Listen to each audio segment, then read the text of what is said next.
Hello everyone, welcome to my channel. My name is Naomi and thank you so much for joining me. To the new subscribers, karibu sana. To the returning subscribers, thank you so much. I highly appreciate you.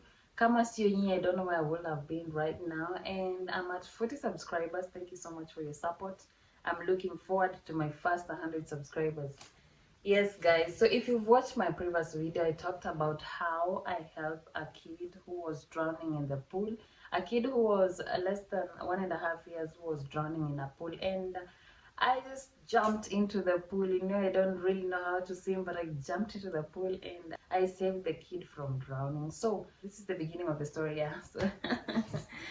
So last week on Sunday, my husband decided to take my kids out. He had already planned with them. So they kept telling me on Saturday night, Mommy, tomorrow we're going to swimming, so let's just pack.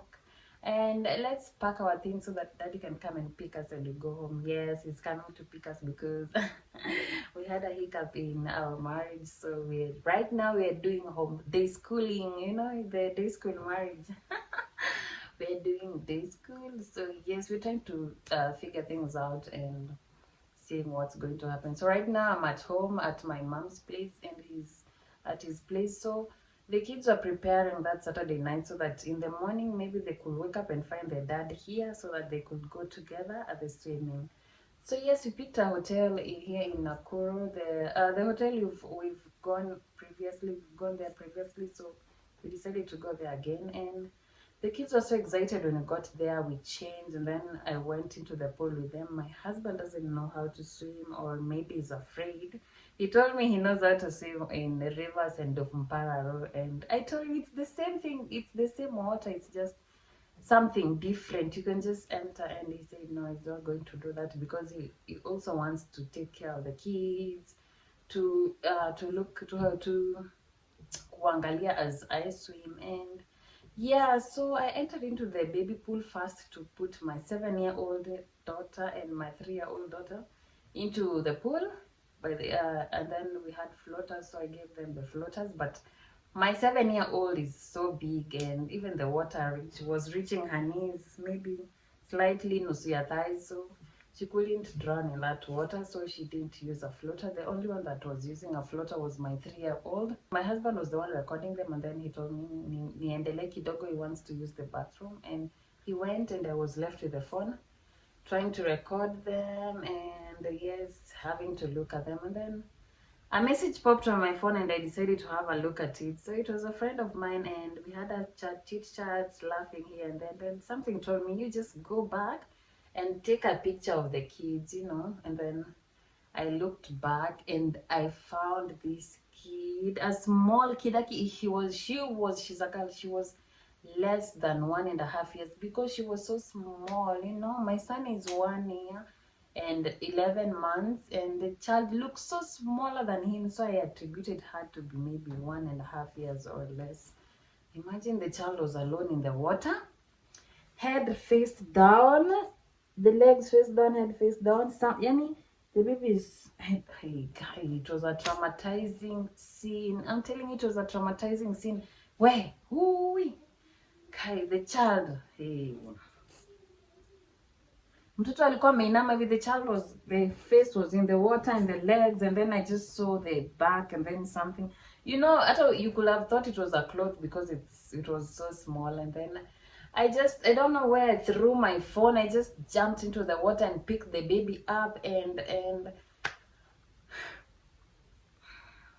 then the mother came rushing, and I asked him, who can we tell to help this child, to maybe remove, if maybe she's drunk some water.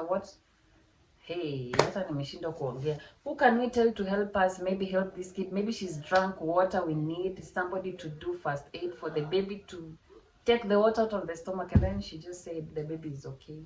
She removed some mucus that had blocked her nose, and she said the baby was okay. And she said, okay, thank you so much, And this lady, she saw me with my kids in the water. I have my son is almost 2 years. Amebakisha 1 month to turn 2 years because he's turning 2 years next year, February.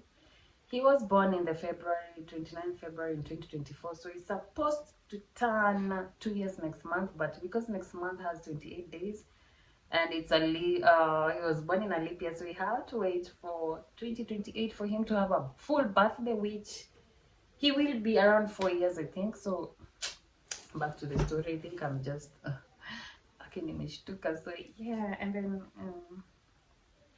this lady saw me helping my child swim with the help of a float, and she said, my daughter is afraid of the water, and last time we came here, but she was still afraid of the water, and I told her, you just initiate her slowly into the swimming pool. You just don't do that ati unaingia tu kama umeanza. Even me, even me, the big me, Kila go, you're going to get my video banned.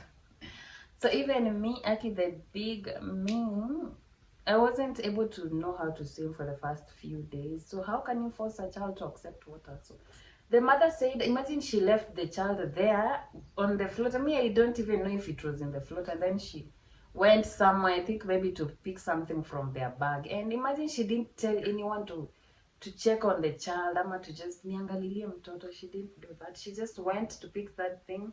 Maybe she assumed that enda haraka and then arudi, but she took time, and that's when I saw the child.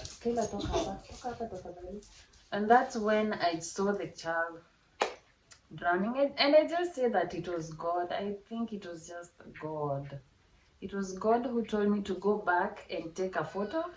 That is when he revealed to me the child who was drowning, because I'm pretty, hey, let me not say sure, but it could have ended badly. And I thank God. I just, the way I dived into that water and picked the child and just held it like this, and I said, oh my goodness, I didn't even want to leave the child, actually, the child. And funny thing is, imagine the mother had the audacity to go back into the pool, the big people's pool now, to go and swim. Imagine, I don't know how people are, maybe we are different, but maybe if that incident happened to me, that's it. I'm going home. I'm going home to reflect on my life and everything, because that's like almost losing a child. So yeah, she still went back into the pool and swam. She was even an instructor, an instructor, self-proclaimed instructor. So she was teaching people here and there, and then she got some people and started telling them to teach her, and after when we left her there. Imagine the child didn't have any adult supervision. She was just with her. Let me just say that people are different, because if I was alone in the pool with the kid, if I went to the pool alone with the kid, I don't think I could just swim. Mimi lazima I tag someone along to take care of my kid so that I can swim. So the child kept following us, and we were, when my kids finished swimming, my husband took them to the kids playground, and imagine the child followed us. So I don't know, imagine the mother, I feel like she neglected that child. And I don't really want to think so much, to be an overthinker. So yeah, the child kept following us until when we went, but we left her there. So I don't know why. How can you just come to the swimming pool and leave a kid without supervision? That is really sad. So anyway, it's okay, guys. So let me just finish my video there, and I was telling you about why I'm homeschooling my child. So I'm going to detail it in my next video. But if you watched my previous video, you already know it. So thank you so much. Have a nice day. Bye bye.